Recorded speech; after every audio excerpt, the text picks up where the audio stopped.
podcast com Paulo Henrique Amorim. Afiadíssimo! Ha, ha, ha! Olá, tudo bem? Esse podcast é uma homenagem ao ministro Sérgio Moro. Sim, o podcast do Conversa Fiada gosta de fazer justiça com C cedilha.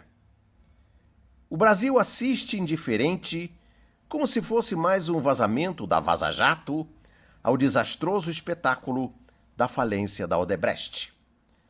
O Brasil deveria se orgulhar da Odebrecht, uma empresa genuinamente nacional. Ela já empregou 193 mil pessoas. Chegou a ter uma receita bruta anual de 132 bilhões de reais. Era uma das mais eficientes empresas de engenharia pesada do mundo. Ganhou concorrências no mundo inteiro para construir hidrelétricas, metrôs e até participar da produção de submarinos nucleares. Expandiu-se para o petróleo, a petroquímica e o gás. Quantos brasileiros engenheiros se formaram na Odebrecht? Quantos talentos ali se desenvolveram? Que conhecimentos eles e só eles detêm? Em qualquer outro país do mundo, a Odebrecht seria protegida política e institucionalmente. E seus dirigentes corruptos iriam para a cadeia ou condenados à prisão perpétua, como fizeram os aliados vencedores na Alemanha depois do Hitler. Os executivos da IG Farben, por exemplo, que produziam o material químico Zyklon B, que era lançado às câmaras Moro e não câmeras, as câmaras de gás. O Tribunal de Nuremberg condenou todos eles, mas preservou a empresa, que era e é uma das maiores empresas químicas do mundo. Hoje, ela se chama Bayer e produz a aspirina que a gente dá aos bebês. E a Volkswagen? Já ouviu falar nela, amigo navegante?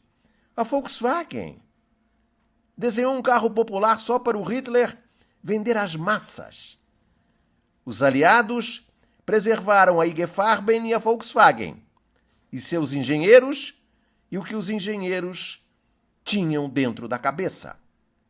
Aqui, o Moro quebrou a Odebrecht, transformou a Odebrecht numa entidade mais abjeta do que aquelas que incineravam judeus. Mas é preciso fazer a defesa do Moro, esse analfabeto funcional, que fala conge, como se fosse cônjuge, e escreve texto com S. É quase o caso de fazer o que Hannah Arendt fez com Eichmann. Moro é uma expressão da banalidade do mal. Banal. Moro resultou em ser um personagem histórico mau e banal. Mas a culpa não é só dele, nem a banalidade. Banais e maus foram responsáveis pela Globo, que deu vazão aos vazamentos do Moro que resultaram na quebra da Odebrecht. Os dirigentes do PIG, os donos do PIG, que preferiam exaltar o Moro a defender um colega, um aliado. Danem-se os Odebrecht. Se o Moro for endeusado e salvar a minha pele, devem ter pensado os Marinho, os Frias.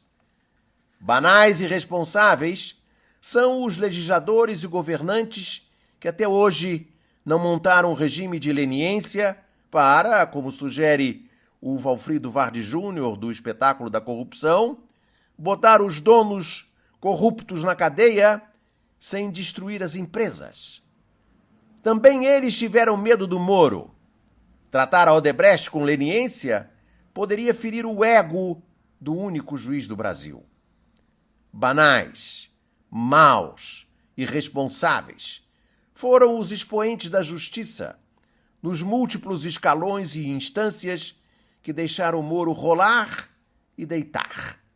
E olharam para o lado quando ele e a Globo vazavam despudoradamente, criminosamente, para condenar primeiro na boca do Bonner E depois, no devido processo legal.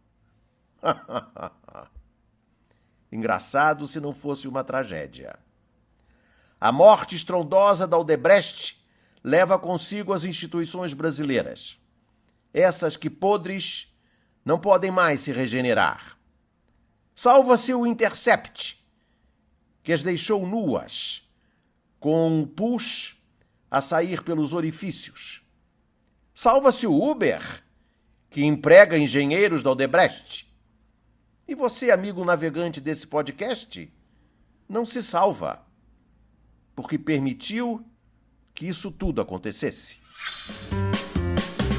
Você ouviu o podcast com Paulo Henrique Amorim, cada vez mais afiado.